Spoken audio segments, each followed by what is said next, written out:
Hi, everyone. Welcome to another YouTube Live. I see people are already jumping into the stream. We had actually got a new streaming service in StreamYard, and then we went back to Restream because we can no longer create the events within YouTube, and that was a change that happened between last session and this session. So I'm really hopeful that people are seeing us and finding us, because we had one scheduled and we had to drop it off. So I hope that we didn't lose people. Let me know if you're on LinkedIn and you can actually see us through LinkedIn, because we had a huge challenge right before hopping on today. And so obviously our goal here is to provide a lot of value for you, and we don't want to have these technical hiccups like we had today, because we know we had like a number of people waiting in the stream. So I don't want to waste any more time. I know why everybody's here. So I want to talk. Let's start with a couple of items. If you're unfamiliar with us, practiceinterviews.com is our platform. We offer a ton of coaching services and we have a ton of free resources, so check it out. Yesterday's video, if you've been on any of these lives before, I love doing the recap. And so yesterday, honestly, yesterday was one of my favorite videos that I've ever done. And I knew kind of going in that it wasn't going to get a huge audience, but the sandwich analogy is really impactful when we think about our behavioral answers. If you are thinking about your situation and task and your results as the pieces of bread and the meat and or veggies of the sandwich as your actions, if you can always go into that model, it's going to be so incredibly impactful for how you put your answers together, because you're going to be asking yourself, well, would I really eat this sandwich? And if the sandwich doesn't look good, you're not going to eat it. And I want you to really equate that to your behavioral answers. I'm always trying to create fantastic visuals. I don't know if everybody connects with the sandwich analogy, but I can tell you it's super impactful as we think about our behavioral answers. We're going to dive into some questions. For anybody just getting onto the stream, we had a hiccup. Our streaming platform changed their services, so we hope we didn't lose you. We hope you're here because maybe you switched from one stream to another. So at about 3 minutes in, this is where we love to dive in and just get down to business. Lastly, it does not have to be only questions. We're here to take guidance. We're here to take input, any feedback. We love hellos. We love all that stuff. Remember, positivity is just our number one thing. We want to make sure it's a super positive platform. So let's keep it as positive as we can. Not everything's going to be 100% positive, but we'll try our best. Okay, let's dive in. Limited time. Yeah, so we have a little bit of a harder stop based on some client work today. So I'm going to do my best. I'm going to try and keep it to around an hour, but I'll try to run a little over if we're behind on questions, which we typically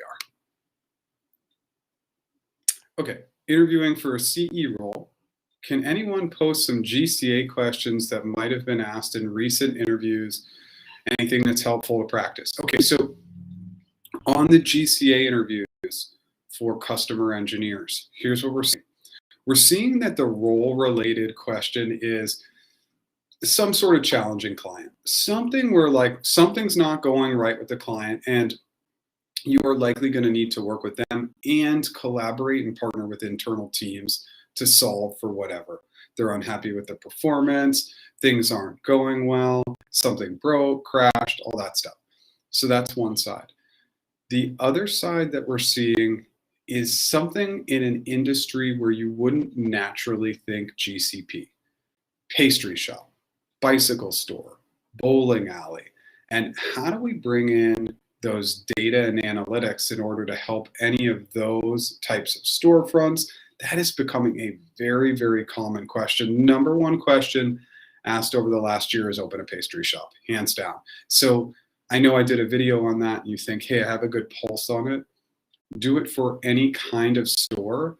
Do it for building a product. How can we bring GCP into the mix to make sure that our clients are having a really good experience? And then do not forget about the internal. And then lastly, GCA questions 2021.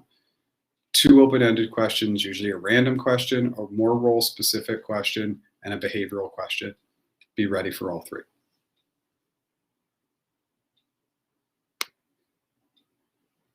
Yeah, Joy. Throw your questions in there. Okay. Interviewing for TAM role. What are some of the RRK case study for GCP questions asked recently? So we did the TAM video, and what we found is that in 2021, Google decided to change it for TAMs, technical account managers. When you think about technical account manager, think a client-facing program manager, essentially. And so they used to do a take-home study, and now they're doing it more in person. What is actually asked for the case study is less important than understanding the audience. It's always going to be somebody technical and non-technical, which means even if you have a technical person, you can keep them engaged by not going too deep into the tech. So higher level in terms of how you speak, and then it's data. Typically in any case study, and this goes way past Google, this would go to a consulting firm, anywhere. We're not going to be introduced with data that's not important. So make sure that any data point, as simple as it sounds, is something that you cover or clarify. And then lastly, sometimes maybe your audience will want to drag you into the weeds of something that's less important. Acknowledge and say, hey, Sue, it's a great question. I think if you're okay with it, I'd love to table that question and bring it back at the end so we can focus on some of the higher level items. What do you think? Is that okay with you? Because what they're trying to judge there is, can you present? Can you keep people on track? So that's another item that I want you to be thinking about. In the case study questions for TAM, I still want you to go back through that video and look at the specific case study that they used to do. It's not going to be that far away from that. It's not going to be quite as robust because you're not going to have the pre-work that you're going to be able to do, but it's such a good exercise to go through. And that's why I still love that video, because if you just go through that specific case study, it's going to help you for any kind of case study they throw your way. Anyone interviewing at Amazon? You have a full round of their version of on-site interview in the next few weeks, but they also sent a writing assessment, very common. I have not opened the assessment yet, but I've never heard of this. Anyone go through this process with Amazon? Yeah, the assessments at Amazon are pretty common. The number one item with assessments, and obviously I love casting a wide net. Whatever amount of time you think that you should spend on that assessment, spend 2 or 3 amounts of time, share it with your friends, make sure it's very, very clean and clear. At this point in the process, it's early stage. We're trying to impress them early on. So let's not be shy to really spend a lot of time on that assessment, but it's very, very common. How can you improve the quality of your resume to pass the part screening? You have a bit of experience in open source, huge amounts of products, wrote a couple of technical articles, but it doesn't work. Okay, let's see if there's any more to that. Okay, so on our website, practiceinterviews.com, you can download our resume. Basically, with that template, what we put a lot of emphasis and focus into is a bulleted summary. If you are not catering and crafting your resume to every single job you apply for by focusing in on a bulleted summary that attaches to specifically the responsibilities or qualifications of that role, huge miss.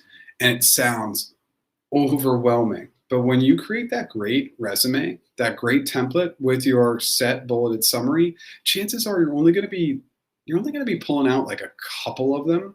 A couple of items will shift when you submit your resume for that job. Then of course you're going to save your resume as that job and timestamp it so that if you apply to a like role in the future, you can go right back to that specific resume you created. But once you create that good one, the goal is that each one you create for each new position should take no more than 5 minutes to kind of switch out a couple of those summary bullets. Check it out. There's also an article to support it that gives logic behind our reasoning. I hope that helps. How do I know the bands and salary expectations for countries like Canada?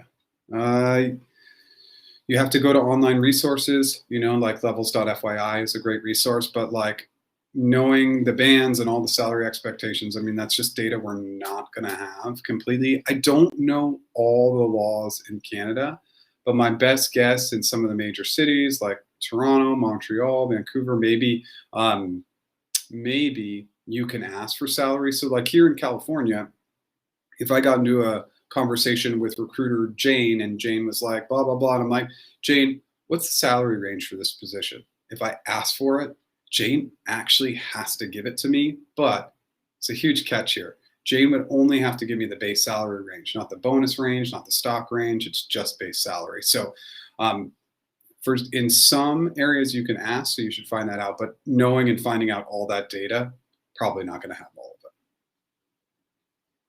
it. And I see it's for program management. Yeah, it would be for any position. You're just not going to have all that data. Hey, Fernando, welcome. Welcome. Good to have you here. Okay. I completed your TPM on-site and the recruiter's feedback was that you aced all components except for the technical piece. You're rejected from the first hiring manager, but recruiter wants informal chats with other hiring managers.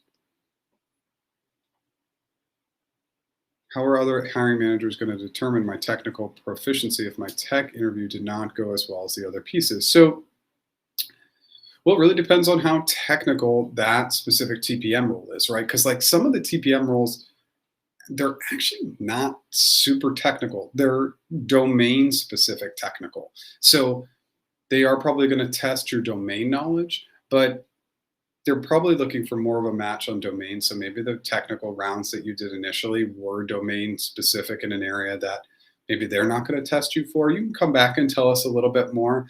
In those informal conversations, they call them informal, they're not informal. Make sure that you go in with a very formal approach. Come in with great questions. That's the number one item.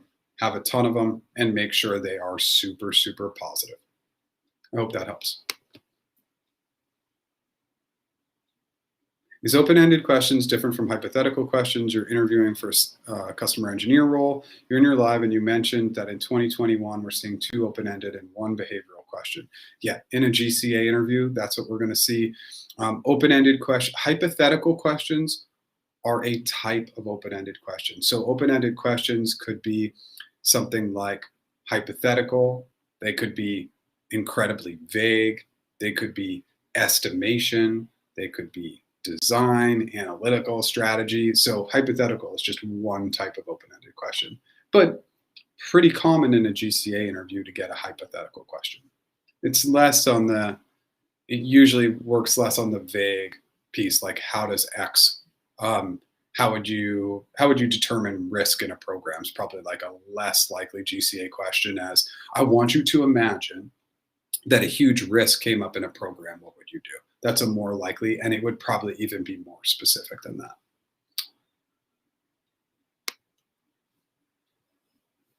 You're in the process for ops manager, and despite getting to the second round of interviews, feedback is that you're all overqualified for the role. Any way to keep pushing to be considered? Yeah, I think let's talk more about the relationship side. So instead of focusing in on this specific role, maybe we focus in on some roles that might be a match for you in your career. That's the way I want you to think about it. Because once you hit that overqualification piece, you don't want to be put in front of HC for overqualification because HC is just going to be like, well, this person's overqualified. I would never bring them in for an L4, L5 ops manager because they got 30 years of experience or 25 years of experience or whatever it might be for this specific level. So it's more about you have your in, build your relationship with that recruiter and see what are some other roles you might get in front of. Yeah, of course, you can have a friendly pushback and say, I'm really intrigued and excited to get in the door in the role. They might just be worried about the end of the process where hiring committee says, look, this is not the appropriate level for this person, which absolutely happens. I hope that helps.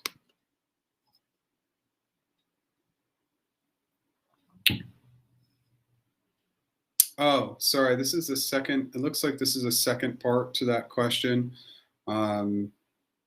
So what does this mean? According to my understanding, hypothetical has more of new product competitors and open-ended, be talking to a customer who doesn't know GCP. Yeah, it could be It could be either. It could be talking about a product space or getting a customer familiar with cloud that doesn't understand cloud, especially maybe a non-technical audience. Interviewing for a CE role. Interviewing for a CE role at GCP, any idea on how you can prepare for the whiteboard part of the interview? Yeah, so again, when you think about this part, what you really want to think about is, again, like what are going to be the consistent and constant challenges that a CE would run into, and really be thinking about the core technologies of GCP in each functional area. And again, remember just taking in all the information and chopping through it piece by piece. Those are going to be the best tips and tricks. And then, of course, just getting comfortable doing it, getting comfortable being in this kind of setup on camera, because these sessions are not as powerful or impactful that we're doing them via video. And we're going to get back to a new normal pretty soon, but it's just kind of the setup is a part of it. It can't just be about the questions, but it's actually this kind of video setup that can be a little tricky as well. All right, Tina, you're still showing up for these lives. You started Monday at Google. Wanted to let people know that you're happy to pay it forward with offer and advice. Find you on Slack. Thank you for the guidance. Awesome. Future coworkers. Tina was in the ABP process with Google for about a year and finally did it, and team matching and all that good stuff for a really long time. It's a good pause moment for us as an audience and just as a group and a community to say, when we can sit in the space of getting past that anxiety and nervousness, and especially when we're at where Tina was at, which is like the end stage of the process for a long time, this definitely correlates to the negotiation phase. People get stressed and they want to push to the end and push through what is a very important part. You have to get to that Zen, really kind of comfortable, laid back place when it comes to the end stages, because your patience at the end will help you find the right team and ultimately pay you more money.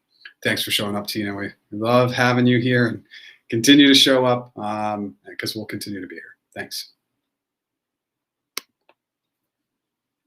Worked as a TVC for 2 years and it ended last week. Had one interview last week with the peer RRK, which we passed. Second interview with HM, think it went well. Went 15 minutes over. Okay, good. Let's see what else you got. So no feedback on that yet. Third interview is tomorrow with the manager of a cross-functional team. Questions to expect. Cross-functional is all about your ability to collaborate with cross-functional team members, other critical stakeholders. So be thinking about those examples where maybe you had to go outside of your comfort zone and you had to work with like legal or finance, and those weren't in your core area, or how you really like to partner with others, how you maybe mentored somebody else, how you really took guidance or development from somebody else. Think about the cross-functional piece. Think about your best behavioral answers that were super collaborative. And then whatever question they ask, think about bringing in these critical stakeholders. It's going to be critical for your success. I know that that's pretty high level, but I hope it helps. Good luck.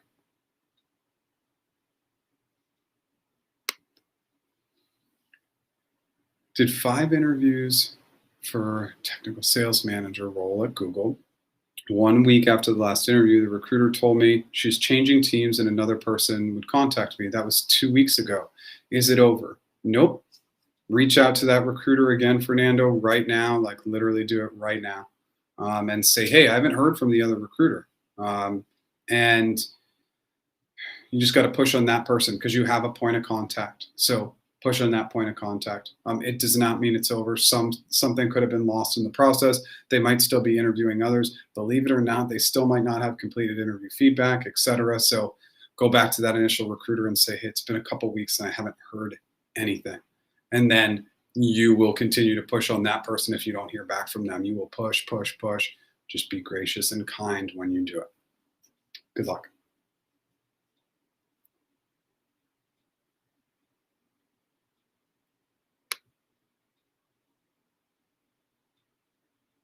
Eric, why do you spam? Eric, I want you to answer that question. I'm not sure, but I hope that we're not spamming anybody in this audience. So please tell us a little bit more because we don't want to spam anybody in our community.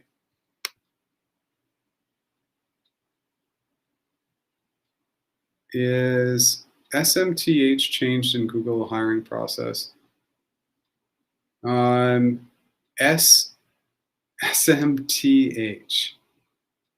Something is, oh, maybe is it something changed in Google hiring process since your 2-year-old video? You just watched it. I don't know if I'm going to answer this whole question correctly. So let me just say that the only constant is change. And especially when it comes to Google, like, has a lot changed? Yeah. And as I do these videos, do things change? Absolutely. And I would say that as I continue to produce and develop videos, quite honestly, the content only gets better because every single week I'm talking to a lot of clients, coaching a lot of clients, and that makes me better. And I hope that that makes me better for the audience too, right? Because I feel like on the daily, on the weekly, I'm having epiphanies that are really helping everybody in this community and audience have success. So I would say, yeah, videos from 2 years ago, are there good tidbits in there? Yeah, I think all my videos have some good information, but it will be a constant evolution, and so will Google's process. 2 years ago, Google had a flat stock model. Now we know they don't have a flat stock model. We know that their compensation team is getting tougher.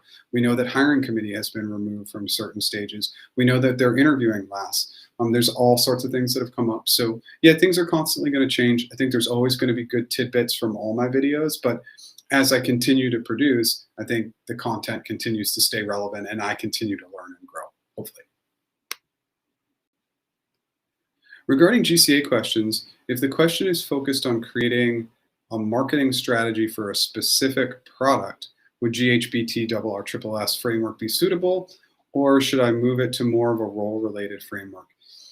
Yeah, so when we talk about marketing strategy and strategy overall, yes, operational items are helpful, but marketing specific items might be helpful too. And I tend to think like with a more of a technical lens, but like I love hybrid frameworks. So we're always thinking about from a marketing perspective, maybe we start to think more in terms of goals and objectives and historical data coupled with what kinds of specific marketing services might we use? What are our demographics? Who are our users? So hybrid frameworks are great. The biggest thing with GHBT-RRSS is this is the same stuff I heard from clients for the first year to 2 years I started coaching. So I thought, hey, this is some valuable information. I think everybody can agree. It probably is valuable. Are we going to talk about all those items all the time? No. The biggest thing with frameworks is create frameworks that you're super attached to, that you feel super strongly about, because you really want to be attached to every one of those concepts because you want to be able to drill down into each one of those concepts in great depth. So for example, risk. If we're talking about risk in terms of marketing strategy, is risk an item that we would want to talk about? Sure. Is that maybe a critical item? Maybe not. And if you're not used to creating risk mitigation plans and getting into the weeds of risk, you might not want to bring it up. I know that was long-winded, but I hope it helps. I'm seeing ABP roles in Google and mostly look non-tech. What should be my top 3 core skills for this job, and at what level hires? L3, L4. Yeah, L3, L4. I can't see why it wouldn't even be higher than that, L5. I don't really know, but I would say definitely up to L5. ABP is supporting an executive. So we get some ABP clients, obviously, and so a lot of what we see is really planning and communication. Like the planning and communication are going to be the 2 most critical skills. Planning, communication, and then it's like your overall organizational skills, prioritization, those kinds of items are all going to be critical.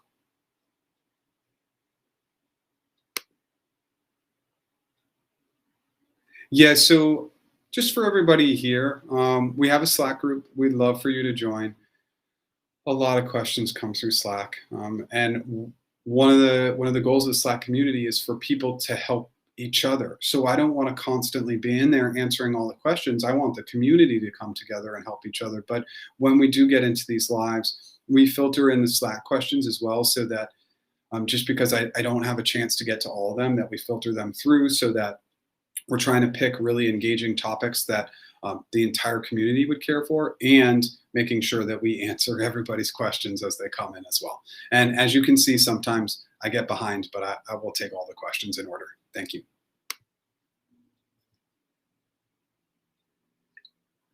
You've been getting yourself referred for a few cloud sales roles at Google, and in fact have spoken with hiring managers as well, but not able to pass the CV screening phase. Any suggestions? Yeah, I think maybe if you're getting in front of these cloud sales roles, you know, it may not be the best advice, but any sort of cloud certifications that you can get, especially for GCP, just to kind of be showing your knowledge base in that area. Now, the other piece could be more on the communication side. So this is where you might want to start practicing with others. That could be with a professional, or it could be with like a friend or a significant other, to check on the communication skills. Are you building in enough space for your audience? Are you asking really great questions? So really kind of just check on the communication side, because my best guess is there's maybe something like a little bit missing on the communication, and then maybe a straight skills perspective as well. But both are going to be important, and any sort of certification you can get will be great. I hope that helps. You're asked in your last Google interview, how would you learn a new training or skill? How would you approach and structure the answer for this? How would you learn a new training or skill? Instantly, I want to know, what kind of training or skill? Are we looking at a training or skill that's specifically software driven, hardware driven, one specific product area driven? If I'm learning a new training or skill, is this a completely new skill, or is this I'm like enhancing or adapting to something that I already know? If I'm trying to learn it, do I have the resources available, or do I need to go find those resources? And then when I get into the framework, I'm really going to start to think about, what are the key areas where I'm going to learn a new training or skill? What do I want to think about? I want to think about my goals and objectives. I want to think about anything I've done in the past and how I can look at training types of programs that are best suited towards my learning style. I want to think about maybe what's my timeline to get it done. I absolutely would want to bring in the lens of critical stakeholders to find out what they've done. Those are a few items. Then I would pick something specific. You might say, hey, like, one of the areas that I'd really like to learn is I'd like to learn a little bit more about Google Cloud. And I know there's a bunch of resources. And then you drill down into maybe stakeholder conversations or any of those items I just mentioned. But even these questions that seem very straight up, let's clarify them. Let's bring in the high level of how we want to go about looking at a new training or developing a new skill. Then let's pick something. Let's drill down. Let's have a unique, engaging conversation with our audience. Those are going to be great tips and tricks to have success with any open-ended question. I hope that helps. How do I answer open-ended questions like, what are the key risks and opportunity for a specific product? How do you keep the big picture in focus? So, okay, great question. With a two-part question like this, we usually want to address one item initially in our clarifying and our frameworks. Then in the solution, we can really bring in the big picture component. So you don't want to get too focused on the secondary question first. So key risks and opportunities. Have we ever seen these types of risks and opportunities before? Are there specific stakeholders who would be involved, like just the product team? Would I be working with sales, with legal, with finance? Where are we at in the product journey? Early stage, middle stage, late stage? Is this just adding a feature or creating a brand new product? And then again, when we get into more product-based frameworks, ton of different things to think about, from design to analysis to strategy to the technical components to the critical stakeholders. And then you can kind of dive in. And while you dive in, you will continue to elude and keep that big picture component in mind. I hope that helps. Has anyone experienced cross-functional interview with anybody in the new business strategist, kickstart for account strategist?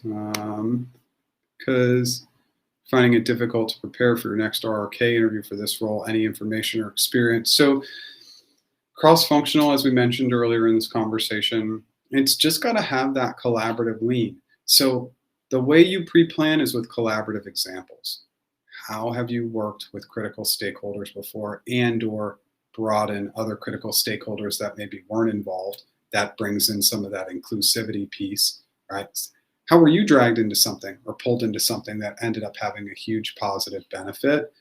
Collaborative examples are going to be key. And then if you do get the open-ended questions, which you will, you are going to want to not only focus in on what you would do, but how you would bring in those key stakeholders to have success.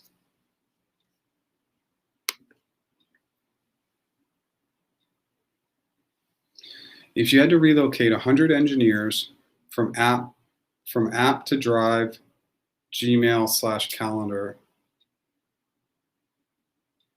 Okay, the question's a little confusing. If you had to relocate 100 engineers, let's just say from one area to another area, how would you go about it? So with relocation specifically, this is actually a pretty common ABP question, believe it or not. It's a lot about planning, relo, moving offices. And so, when we talk about this, so much of it is, I'm just such a big fan of historical data, and everybody will see I lean that way, right? So I want to know, when was the last time we relocated a large group of engineers? Because I'm going to go talk to the person who did that.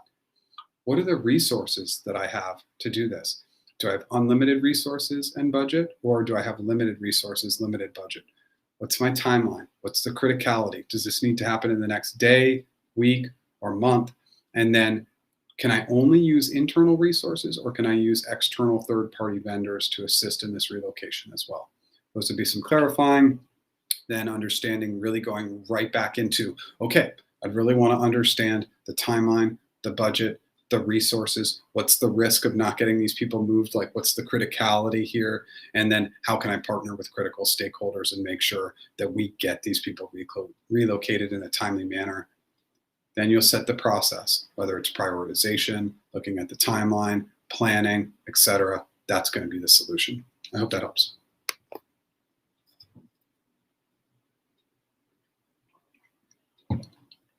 My understanding is that GHBT RRSS framework can be used for all open-ended questions in a program manager role. So almost similar answer can be given for any question. That's your understanding. Similar frameworks can be used often.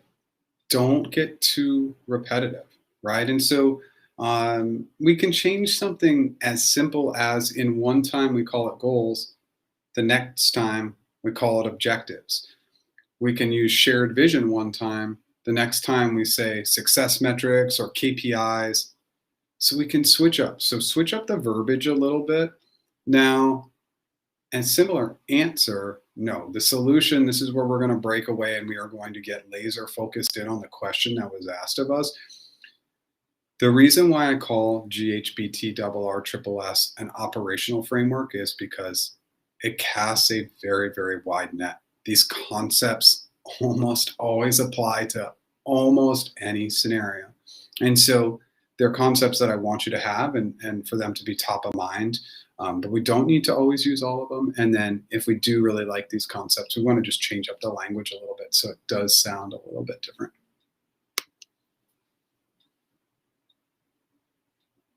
Yeah, so ABP is the role, Administrative Business Partner. In the CFS video on the website, I wasn't able to catch how we were able to relate the solution with the framework. Okay, can you provide any other videos that would refer to this? Yeah, we can probably throw a couple videos in the YouTube description that would help, but here's the number one thing. First of all, we've developed This question came earlier. We have developed CFS. We now call it the CFAS method. Clarify, framework, assumptions, solution. So what it might sound like is when we go from the framework, let's talk about this transition from framework to solution because it's so critical. So what we do is we say, okay, Sue, where I'd like to start is goals and objectives, but is there any area you'd like to focus in on? Okay, if we're focused in on goals and objectives, I want to make a couple of assumptions. I'm going to assume that this client is new to GCP, that they're a large e-commerce client, and that they've really never worked with a cloud provider in the past. So if we take those assumptions and correlate it to goals and objectives, here's how I would solution for that. So we introduce goals and objectives, then we introduce our assumptions, and then we tie it right back to that framework concept. A critical area of failure for most candidates is clarify assumptions. But when you assume before the framework, your assumptions get forgotten. And Iric and I actually tested this. I made him go through this test with me to convince him that this was actually the right methodology. And what we found consistently every time, and every time I practice this with my clients, is if assumptions are brought in before the framework, they're not utilized. So we have to hold on to our assumptions, just take that data, table it, and then bring it in. But the assumptions coupled with that framework concept to start, that's the transition into the solution, and that's critical for success. How do you answer open-ended questions? Okay, we answered that question. I can timestamp that and go back. What might be good questions to ask a recruiter to prep before the 30-minute team match? Ask background of hiring manager, history of role and team, what stood out in your application. Yeah. You really want to identify with the recruiter, like, was there anything that they can share that they really liked? So I think those are really, really great questions. Then, of course, anything that they can share on the background of the team, the hiring manager. The other question that we're not asking the recruiter that is a non-confidential question is, how well do you know the hiring manager? Do you know them pretty well? Can you tell me anything about their personality type? Because 100% of the time, if I could give that data to my candidates while at Google, I would give it to them. I would say, Bob tends to be a little bit hard to read. So don't worry about it. Just continue to ask good questions. And, with Bob, less is more. If they got Sue, I'd be like, Sue is so cool and laid back, but don't let that throw you off. Stay laser sharp, come in with really positive questions. Sue's a really positive person. So Brian, don't forget to ask about their personality type. What types of questions do they like to ask in this team match stage? They might not tell you, but they're valuable questions to ask. I hope that helps.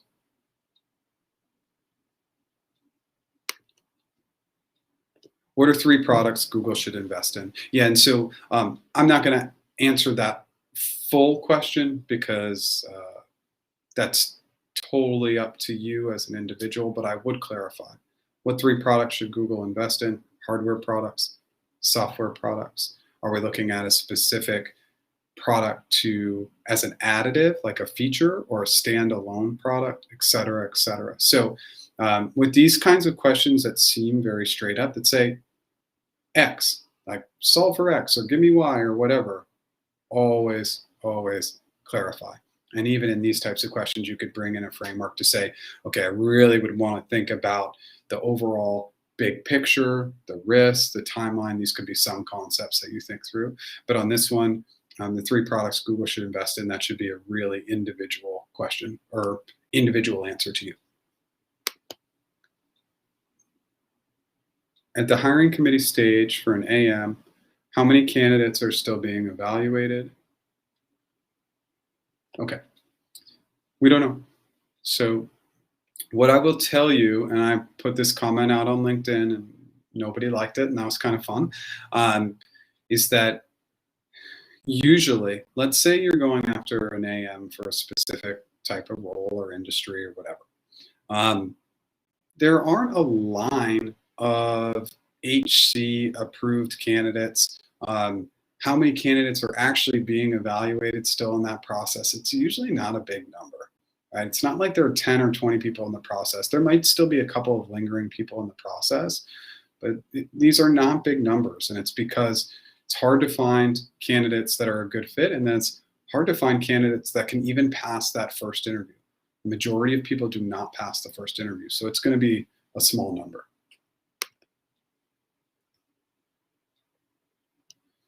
How to answer this question? Assume you're the product manager and you need to work on increasing revenues for a business and improve ROI. You're looking for the framework and the solution part, okay? In terms of the framework, increasing revenues, the number one item I'm going to start with is historical data. Like, that's going to be the framework concept that I focus the most time on. I definitely want to understand the timeline. Like, you can see I'm pretty consistent in what I personally go back to, and then who are the critical stakeholders I'm going to partner with to make sure this happens. Obviously, scope and scale, understanding budget, things like that are going to be important too. Then thinking more on like the technical side, like, well, how scalable, flexible are we looking to make it? Then you can even go into a collaborative framework, listening, questioning, empathy, all those things. In terms of a solution, product manager and increasing revenues for a business, yeah, I'm going to really dig into historical data and start to look at use cases, like clients, like competitors. I'm going to be incredibly data driven, and that's a part of it. We've got to get this data out. So just make sure that you're diving deep into the data. Google's a data-driven company, and that will yield success. What do you do when your interview doesn't help you with clarifying questions, saying, gave you all the info, shut you off? How should you make assumptions and give the solution? Okay, this actually happened to a recent client of mine, so let's just tackle this. So your answer will still be the CFAS method. If your interviewer goes, I don't like questions. I hate questions. Questions are the worst. Don't ask me. I've given you all the information. So how does it sound? How does it sound differently? So it's the same sort of cadence. We just change the inflection and our tone. So we'd say something like, well, I'd be curious to know if this is a new or existing client. I'd also be thinking through where they are in their cloud journey. I'd want to understand my personal relationship with them, and I'd be thinking about their industry size. When I think about all those items, I'm probably going to start with their goals and objectives. I'm going to be looking at all the historical data I have with them and or any like companies, competitors, any use cases I can look at, et cetera, et cetera. And then I'm going to spin right from the framework into, I think we're going to focus in on goals and objectives, and I'm going to make a few assumptions and right into the solution. So we actually don't change the process at all. We just we change the tone and inflection to not make it questions, but we still go through it. We still talk through it. I hope that helps. My skip level manager at Google while I was at TVC sent me a thank you note praising me for my leadership skills and going beyond my core to help the team. Should you forward it to your recruiter? Can't hurt, right? Yeah, I don't think that's a bad move. You're hoping that those internal team members are pushing for you and trying to help you get in. So if they're a good point of contact for you, see how you can utilize them to help you. Absolutely, you're welcome. Okay, sandwich behavioral question technique. It just kept coming up with clients. If you didn't see the video yesterday, think about your behavioral answers as a sandwich. Watch the video. It's honestly one of my favorites. Like I can be honest. I know when I produce non-Google videos that they don't perform as well. But if you think about all your behavioral answers as a sandwich, trust me, you're going to start saying, I wouldn't eat that sandwich. And it will be a really good item to get in your brain. I think it's super helpful. So Stephen, thanks. I'm glad you liked it because I thought I had a fun time making it. And I can't say I always have a ton of fun making all the videos, but that was a pretty fun one with all the sandwich images. That was cool. Being in non-tech roles. If I want to change my job from my current IT support services to a recruiter sourcer, oh, okay. Great question, and I can answer that really quickly. I would reach out. Like if you're okay, so being in non-tech roles, if you wanted to change your job, so I would start to maybe build relationships with recruiters and sourcers. Now, of course, you don't want to just reach out to people and ask them for something, or even in your internal organization. I don't know where you are currently, but just have those conversations. Find out more about the role. See if this is actually a job that you want to do. Sometimes recruiting and sourcing can be thankless, but obviously there's lots of potential. And if you are a high extrovert like me, it can be a fun job.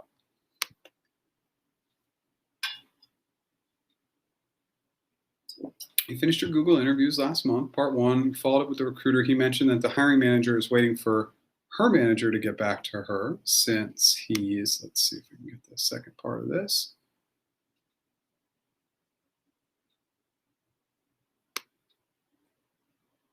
Since he's been a bit more hands-on the process since the first hire for this group. So they want to make sure they're following the Google processes. For the recruiter also mentioned that he's trying to get time from the team, but they don't have a minute for him. I also know they've sent out an offer to one candidate who got interviewed for the same. Does this mean that I'm rejected, or it's just a matter of a late formal communication? Yeah, I think you just got to stay on top of it. There's a lot going on there. So yeah, I would just stay in constant communication as much as you can, and that's really what you're going to have to do to have success. Um, I know that that's pretty high level, but I hope it helps.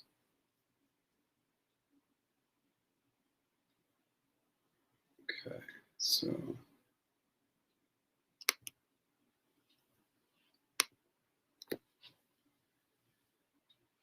when asked about a personal project during a program manager interview, non-technical but working with a tech group, what's your recommendation for answering it? Yeah, so this I saw this question come through, and this is, you know, personal project. I think you want to think about a personal project that would have some sort of positive impact on the role, whether it's upping your communication skills, upping your technical skills, really learning anything that's going to be applicable to the job. That's my recommendation. I think that would be helpful.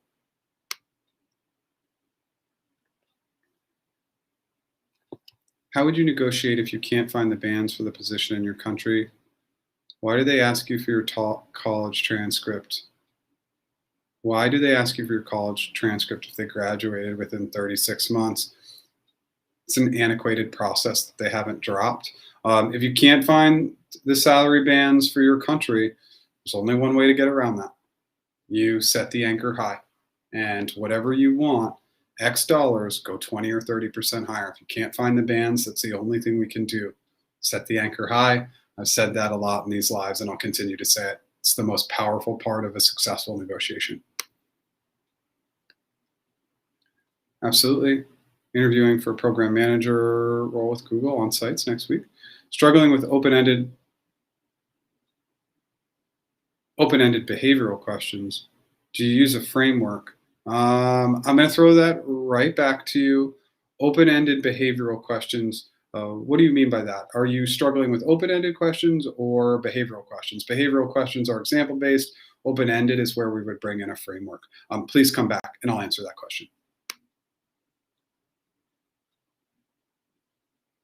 Not an interview question related, but wondering as a TVC, does the manager team provide 7, 30, 60-day, 90 plans to get up to speed? Depends on your manager, but I would say you should be working on something like that with them. The biggest thing as a TVC is massive proactivity. Be proactive in everything you could possibly imagine. Building relationships with current peers, cross-functional peers, really setting a plan and really good goals with your manager, because you're not going to have formal OKRs. You got to set them on your own. You got to treat it like you're running a business as a TVC, and that's what I did. I reached out to anybody and everybody to learn more about their positions, their roles. I volunteered for stuff. I set goals. And in 4 months, I was in the formal interview process. It's not a coincidence. obviously I was, for any TVC watching, I was incredibly, incredibly lucky. It was a perfect storm, but I did all the other things to set myself up for success. I hope that helps.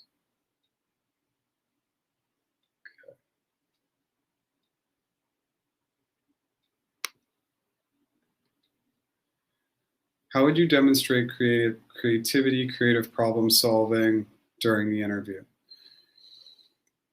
So let's go back to, again, I'm just going to give you an example because it's easy. And if people have heard this story, I hope I haven't told it too many times. I don't think I've told it that much, but um, I got a question in my GCA interview, and I know they're not asking this question anymore, so I feel like I'm not breaking any confidentiality. It was like, you're the CEO of a 10-person tutor company. The company's going out of business. How would you help the employees transition into new roles? Very recruiter-centric question. Again, they were asking this like almost 10 years ago at this point, so I don't believe they're asking it anymore. I refused to close the tutor business. Where my brain went in that moment, I don't know. But all I can tell you is I didn't take the question at face value and just jump in. I really annoyed my interviewer probably by going down this path, but I think they understood where I was going. Meaning sometimes we get these questions and we're so quick to jump in that we say, well, wait a second.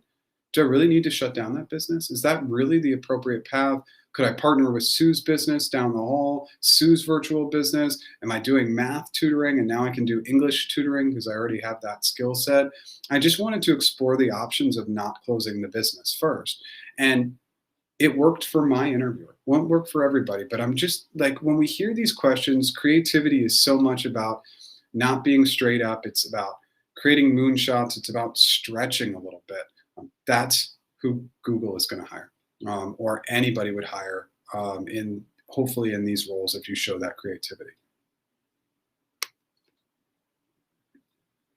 What items can you easily negotiate in your offer? Signing bonus, vacation.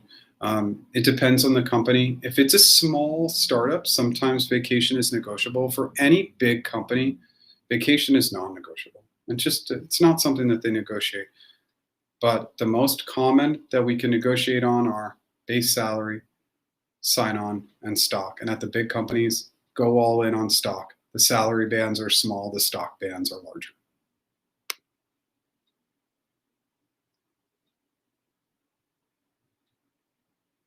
Yes, be patient. Somebody's been waiting for a T match for a year, and sometimes it's just so easy to tell people to be patient and chill out and don't worry about it. And that's not that easy, right? But thank you for that comment.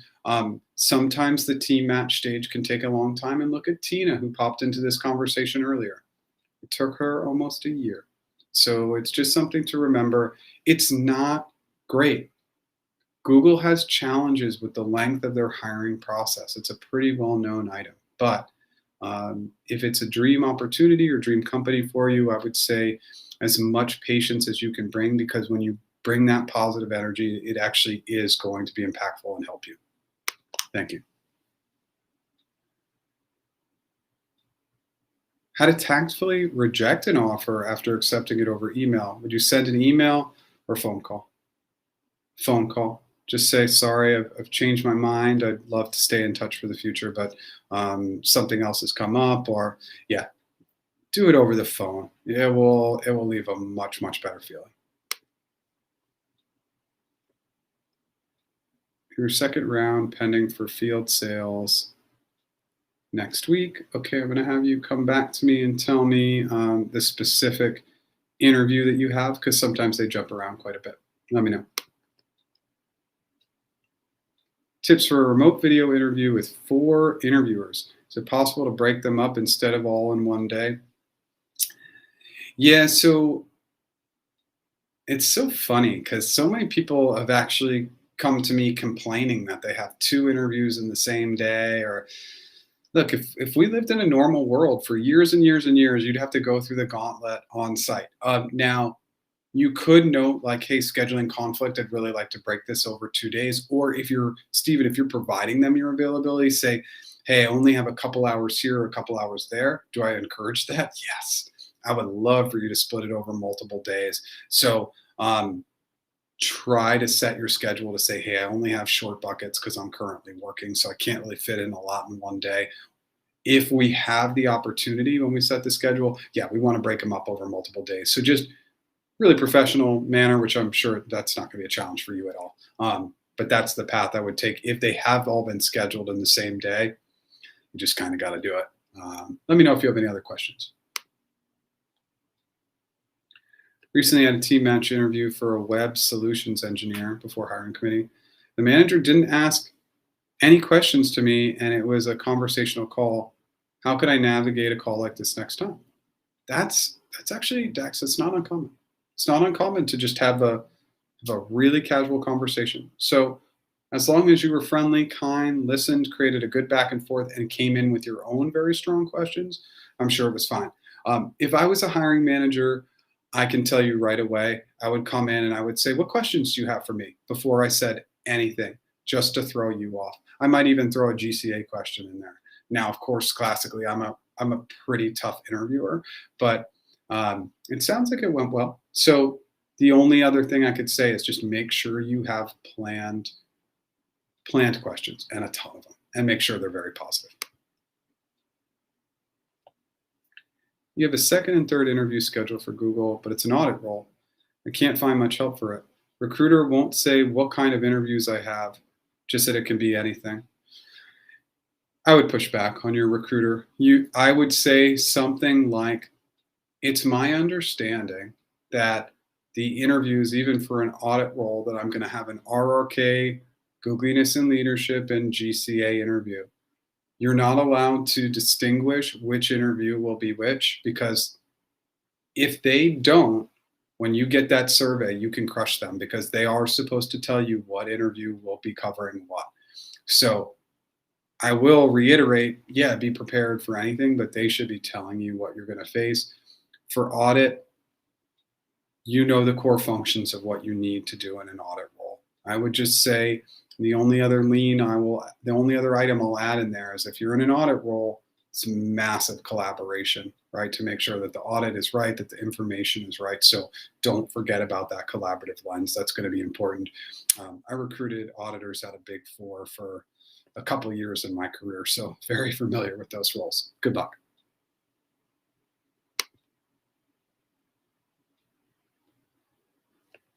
Best way to answer questions as an EM in a hiring manager interview. So an EM, so maybe this is an engagement manager. How do you plan on choosing your next role? What's the biggest thing you want to learn? Why do you love being a manager? Best way to answer questions. How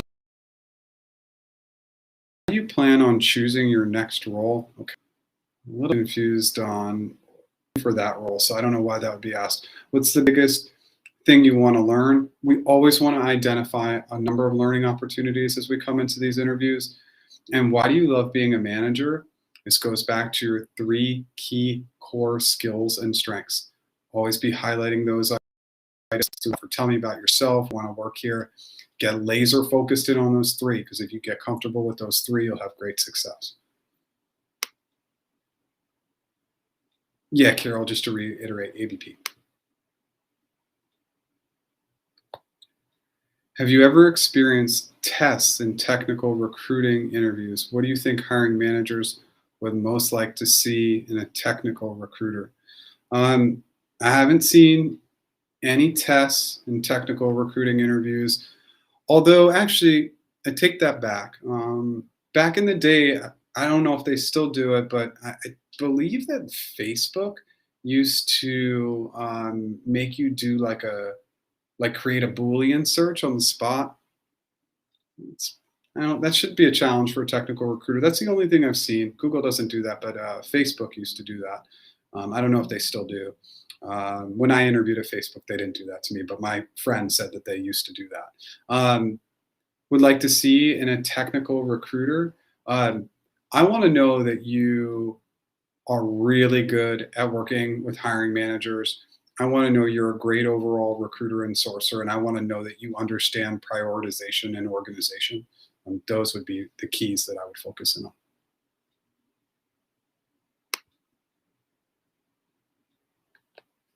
2 days ago, your recruiter said hiring committee wanted to give you one more interview, and I replied, haven't heard back. What's happening behind the scenes? Who might be interviewing me? Okay, maybe it's just your recruiter's not doing a great job in getting back to you, so you'll just want to stay on top of them. What's happening behind the scenes is that they want to cover a area. RRK, GCA, Googliness, and Leadership. One's going to need to be redone. It's not a bad scenario. You have to find out what this interview is going to be from your recruiter. And secondarily, you have to crush it. Hire or strong hire. A lean hire is not going to be enough.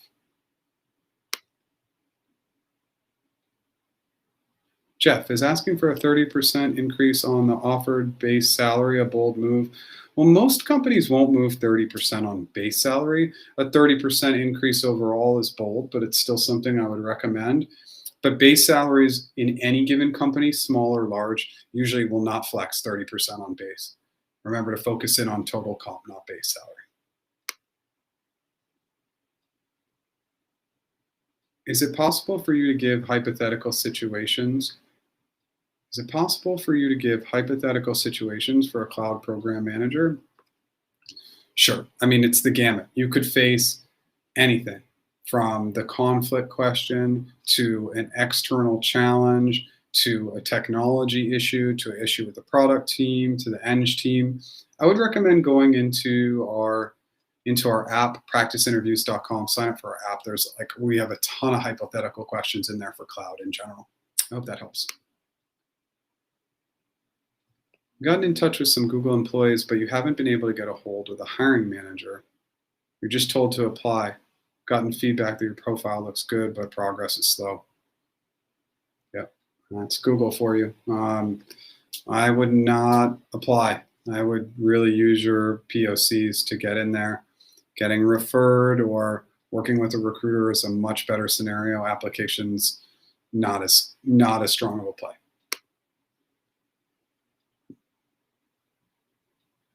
You had to reschedule your match meeting with Google twice. No, Matt, I mean, stuff comes up. Now, if any hiring manager said, hey, I don't want to work with that person anymore, or I don't want to have that call because they had to reschedule, that's on them. That's not somebody you want to work with. You're probably currently working and that's why you had to. So life events come up. So when you get into that call, you want to say, I sincerely appreciate all the rescheduling. I had a couple challenges and I'm just so excited to be having this conversation with you right now. Your initial call with the peer PM came back as being inconclusive and having a second call. What can you expect in the second call? It's going to be similar. So if you had a call with a peer PM, it's probably going to be some of the same things. Now, PM could be product manager or program manager, so I'm not really sure on the program management side. It would be more program management. On the product management side, it could be anything from design to strategy to process to analytical to estimation to technical. Lots of things to consider. Just started on your way to Google. What's the best way to apply for a specific location? And advice on how to find a contact person. Just started your way to Google. Yeah, so specific location, you can sort on location on the careers page. Point of contact, just do not reach out to people on LinkedIn and say, hey, I want to get into Google, help me. Or here's my resume, help me find a job. Doesn't work. I wouldn't help you. So you need to network by giving. So if you have a specific type of role, you're going to want to reach out to people. This is a cool article I saw. Check it out. This is a cool video. You should read it. Would love to connect on LinkedIn. Don't ask for anything. Give first, model, it works. And then on LinkedIn, also comment on people's activity. Just get really, really busy on LinkedIn. How do you handle open-ended behavioral questions? Okay, so I want to just clean something up because it's going to be critical for your success. Open-ended questions, do not ask for an example. Behavioral questions, ask for an example. And I know it can be confusing. So open-ended questions, no example asked for. Behavioral questions, tell me about a time when, give me an example of what did you do in X scenario. So how do you balance process versus execution, or how do you evaluate the success or failure of a project? Do you use an example? No. And here's why. You can ask, right? So you can ask them to say like, hey, can I use an example? But open-ended questions have a specific reasoning behind them. They want to see how you problem solve. And I used to get pretty frustrated with candidates when they would do this. A lot of times they wouldn't ask, they just give an example, and I would just smile and nod, and I would fail them on that question. 100% they failed that question, and that's huge to fail a question. What I want you to avoid is avoid somebody like me who is so particular, but just think holistically, why are they asking open-ended questions? Because they want you to problem solve. So always bring problem solving, bring that approach, which is clarifying framework, assumptions, solution into your answer, right? For those types of questions. And then for the other ones, bring in examples when they actually ask you for one. I hope that helps.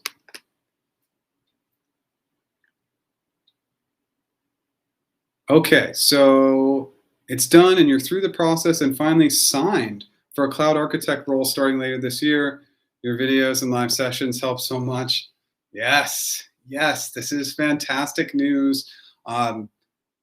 Congrats. I know that you had a hiccup in the process, a few months back, but this is where we're at. And this is really based on the fact that you showed up every single week to these lives, which means you were dedicated to the process and getting better. So congrats. By the way, for anybody in the community, show up, tell us your positive stories. Like, we love to hear this stuff. This is why we're here. We know that we're just a small part of the journey and that so much work is done behind the scenes. And so just being a small part of your journey, we're really grateful to have been there with you, and congrats. Hey, Jeff, how would you emphasize and or avoid when answering a behavioral questions regarding receiving criticism or receiving a piece of critical feedback? I would just flip the script and say, yeah, I've had that opportunity a lot in my career, and every single time I'm super grateful for it. In one specific case, my boss, Sue, or in another specific case, my peer, Jane, no, like critical feedback is positive. We don't have a lens and cannot see everything about ourselves. Having awareness is great, but I would really just focus in on the positivity of it, why it was so important, how it really not only helped you improve, but it led you to take on more types of learning in the communication space or whatever it was, and how you had a better relationship with that person moving forward too. I see conflict as really positive. It's an opportunity for us to grow. We don't grow without conflict, challenges, criticism, etc.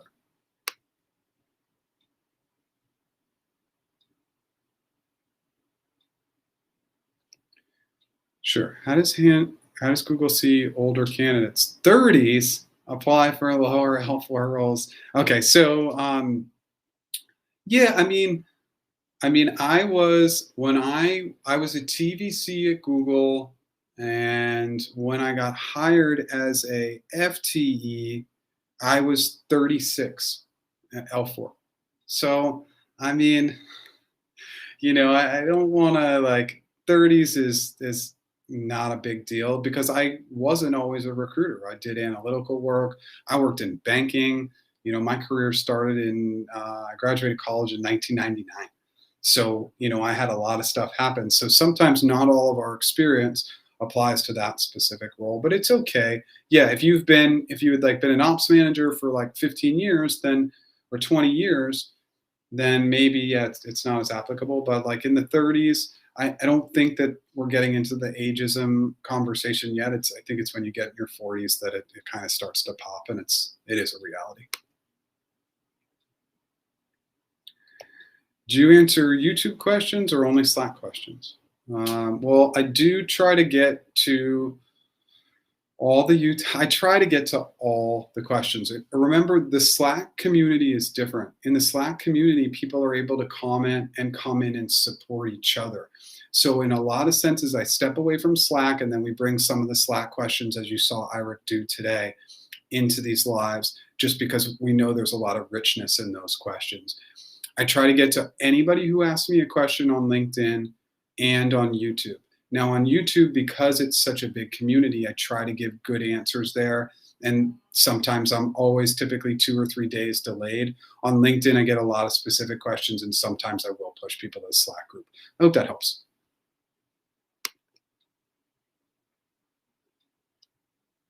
What is the best strategy when you interview?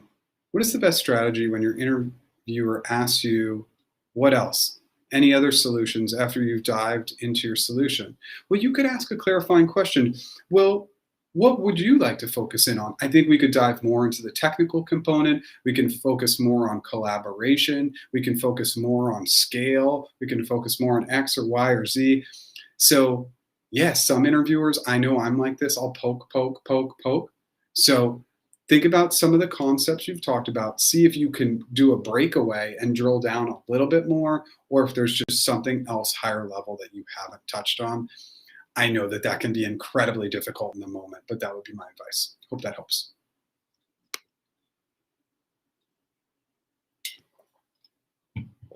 How do you convince a client to go with a different technology than what they initially opted for? Yeah, this is a common kind of question. Like Amazon has a question of, it's like, tell me about a time a customer wanted one thing, but you thought they wanted something else, for example. So these are great questions.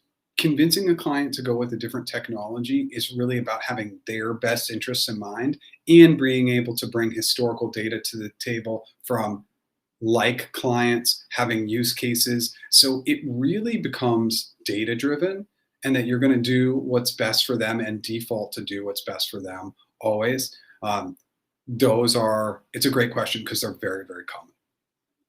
I hope that helps. You've reached out to several recruiters and the people in the positions you're applying for, but can't seem to get a hold of somebody. You want to be more than just a resume, but not having luck. Yeah, so again, are you reaching out to those people and saying, hey, I applied for this role, help me get a job? Or are you reaching out to those people and saying, hey, I see you're in the cloud space. Did you see this really cool article about what AWS did last week? Just wanted to share it with you. Hope to connect with you on LinkedIn, and don't ask for anything. If you are reaching out to recruiters or people in like positions and asking them for something, they get asked for things by people hundreds of times a week. If you could have seen what was asked of me in the time that I worked at Google, if you could see what was asked of me now and the extent to what people ask of me now, think about how many requests I get to help a person on a daily basis. And of course, this is kind of like my job. This is my pay it forward. This is my contribution. I want to help as many people as I can, but it can be very, very difficult. And so for any internal Google employee right now, they get crushed with this every single day, people asking. So give first. It will be a different model, and you're going to pique somebody's interest by giving. Just trust me. It takes time, but it takes a lot more time to continue to ask. Again, I don't have all the background data, but that's just my recommendation. How do you launch a new, How do you launch a new product? Let's say a toothpaste for women. An answer that covers assumptions, TM, customers' needs, USB, price points, demographic would be a well-rounded answer. Yeah, I think that those, I think that all those would be interesting. Now remember, we're going to introduce those concepts like a framework. We're going to say, "Ooh, this is a fun question. Okay, here are my high levels. Boom, boom, boom, boom, boom, boom, boom. Let's focus in on the specific type of women demographic." That would be a good place for us to start, Sue. What do you think? And then you can pick apart each one of these items, because the likelihood that you're going to be able to really get into the weeds of each one, not that great. And that is the critical point of failure in open-ended questions. People try to take on too much, right? They try and answer it all in one long solution. Pieces is a more successful strategy with good transitions. Hope that helps.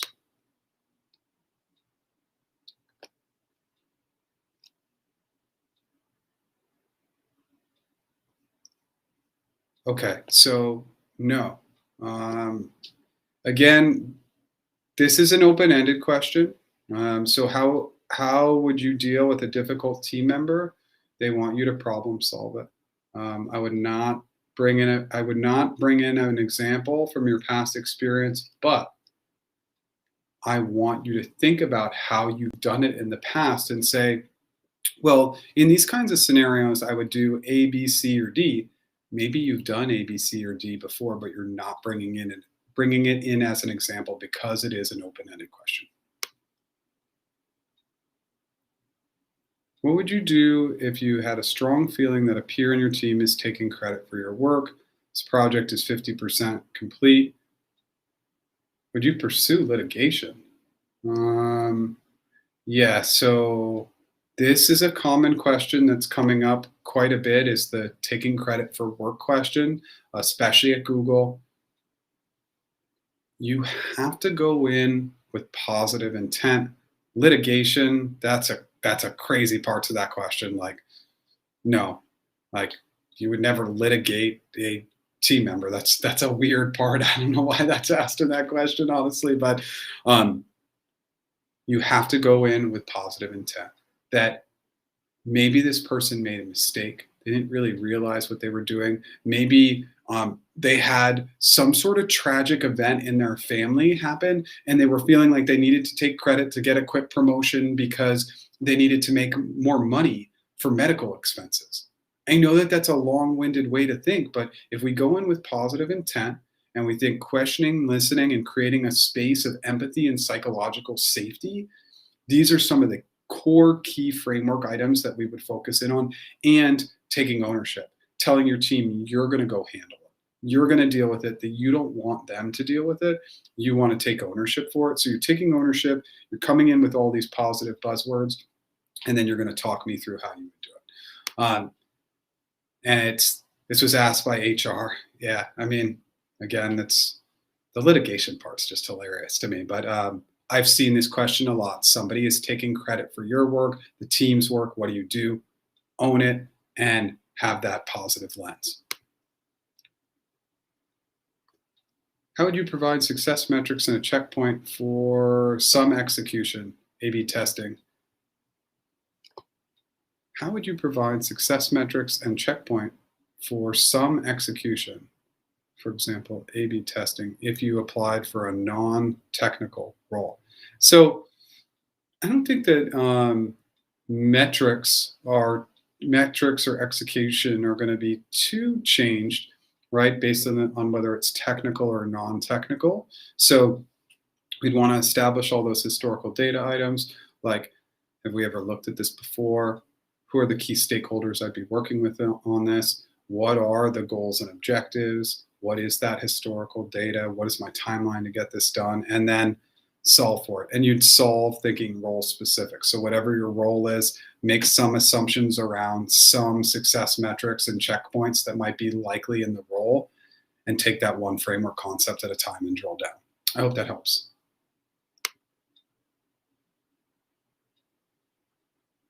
What are some great clarifying questions you can use for PGM other than new versus existing, internal or external? Where are we at in the program's journey? Are we at the beginning, middle, or end? The program journey question, just like the cloud journey question, is a great question. Programs are big, and the default mode is assuming that it's the beginning of the program. A lot of times it's not the beginning. You're coming in the middle, you're coming in the end. That is a great question that I like to see.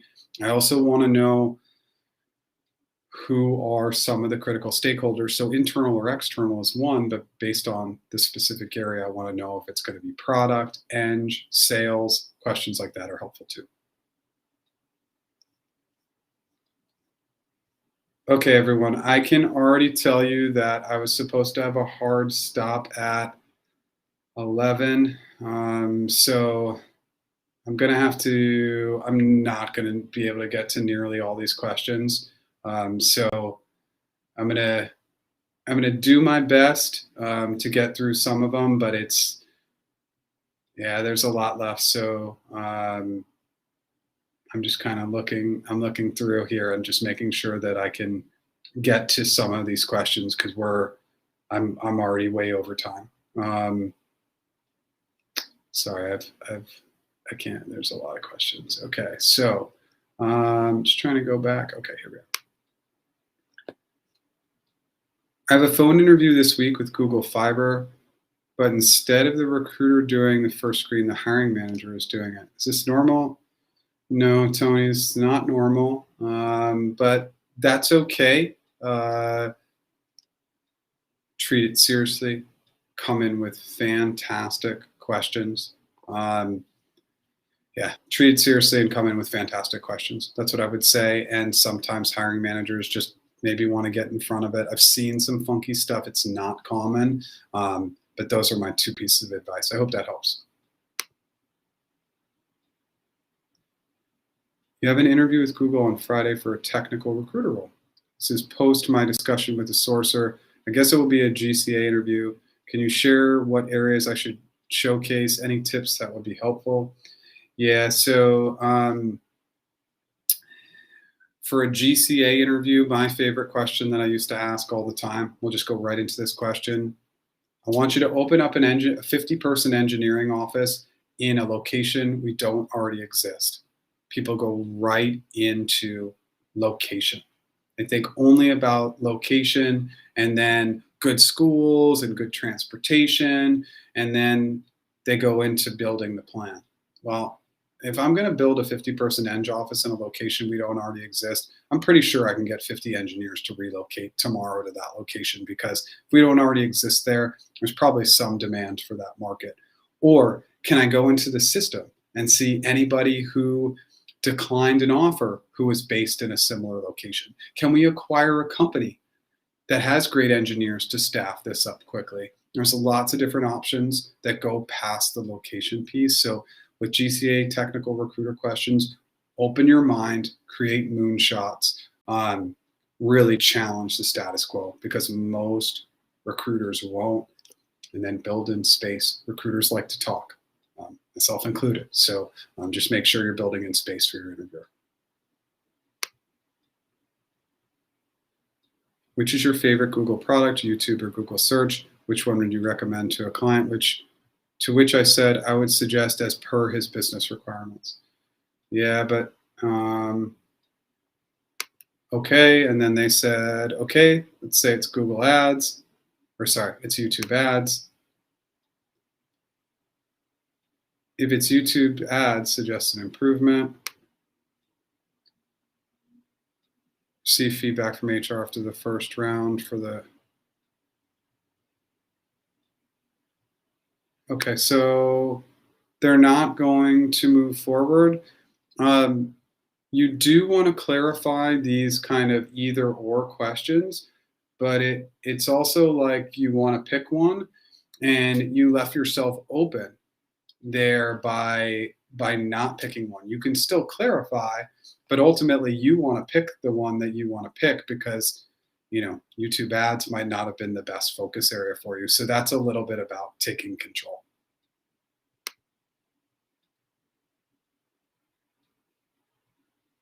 Yes. Is it common to get what's your favorite Google product and how would you improve it? It's very common. It's very common. It's more common for product managers, but it can be asked across the board. Everybody should be ready to answer that question. What is the best way to prep for a tech sales role if you have an accent? Number one piece of advice is to not fixate on your accent. It's not a big deal. What I find with all my clients, especially a lot of my clients where English is their second language, their English skills are literally perfect. And their concern trips them up. Don't let your concern trip you up. My best guess is that your accent is not overwhelming. It's not going to bother them. And I understand that it's typically not the actual words or the accent. It's just that sometimes when we speak in a second language, it takes a moment to process. So just take your time. I had a hiring manager tell me to reach out to a specific recruiter. I reached out to the recruiter 3 times and got an out of office response all 3 times. hiring manager told me to apply online. I've already applied but haven't heard from a recruiter. Yeah, I mean, again, I don't know what your relationship is with this hiring manager, but you have to just keep trying. So you can keep applying, but I just recommend networking. And if this hiring manager is a friend, I would continue to lean on them as much as you can. What is the most efficient way to prep for a GCA interview at Google? Oh my goodness. Just based on the number of questions, I'm going to quickly answer that and say, follow the CFAS method. And when you're thinking about a GCA interview, think role specific. Number one point of failure for people in a GCA interview is they try and solve away from the role. So solve wearing the hat of the role, and that will yield tremendous success. But structure and organization, so following the CFAS method and staying organized and practicing that is going to be more beneficial than anything else you can do. I hope that helps.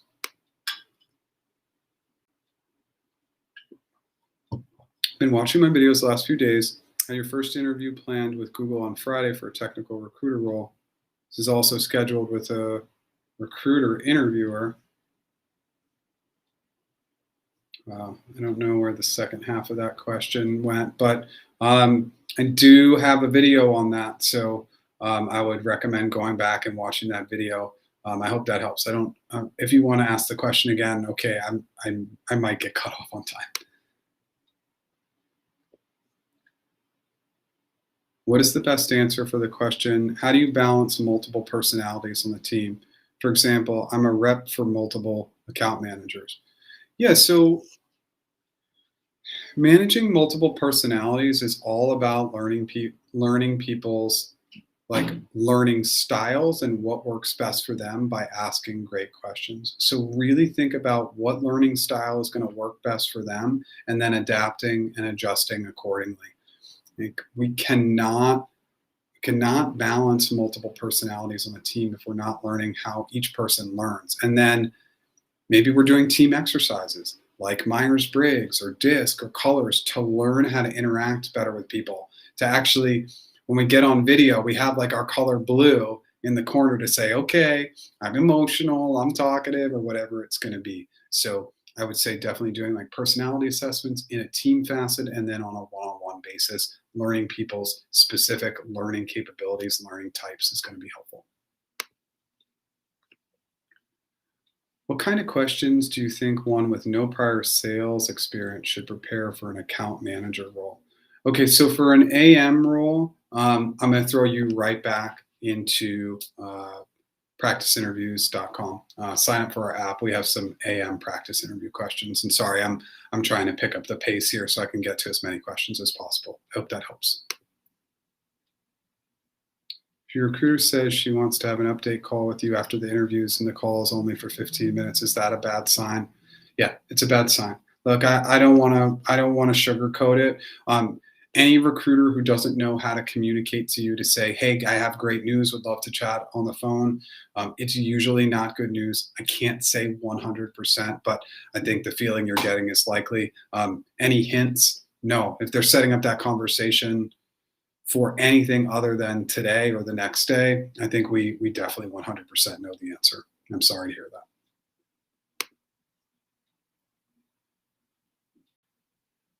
You scheduled all your on-sites in one day. Is that a mistake? You feel like you're ready to be in the zone with hearing questions. Yeah, no, I don't think it's a mistake. It's just remember, our brain only has a certain capacity within a given day, but I would just say, if that works well for you, get after it. I like it all in one day. Just do it, get it over with. That would be my approach too. First interview planned with Google on Friday for a technical recruiter role. GCA round. Okay, so I just answered a GCA question. I just answered this question, so I will timestamp that so you can see that answer. I gave an example-based answer. Being evaluated for, okay, EFSR role. First round with hiring manager was great. Hiring manager was focused on my background and 2 situational questions.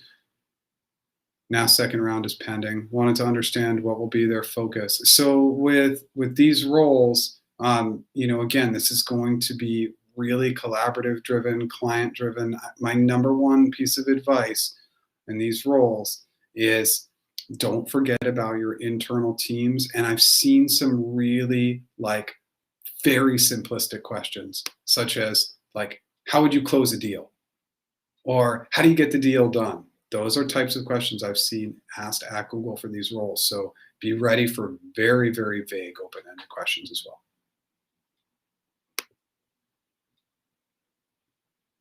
Can you talk more about the HR final review after a candidate finished their interviews? My recruiter asked about my salary and other CV info and said you need to wait until all other candidates finish their interviews.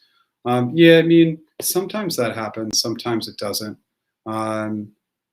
So maybe they're waiting. I don't know if they've, I don't know. I don't have all the data. It seems like maybe they haven't taken you through HC and they're waiting on other candidates.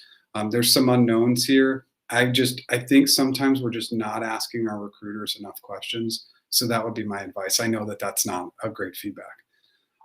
At this point, I sincerely apologize to anybody who, I think what we'll do is we'll somehow have to get these. Rick and I will work together to get these in the Slack group. I had a hard stop about a half an hour ago, and so I'm late. So I appreciate so much everybody showing up. We will continue to show up at this time every week. Next week, I'll be in a different location, so I'm really, really going to be in a very remote location, so I'm hoping for good Wi-Fi. Please show up. Please come back. I really hope that this feedback helps. And so please stick with us, and sorry for having to jump off. I appreciate everybody. Thank you so much for being here. Take care.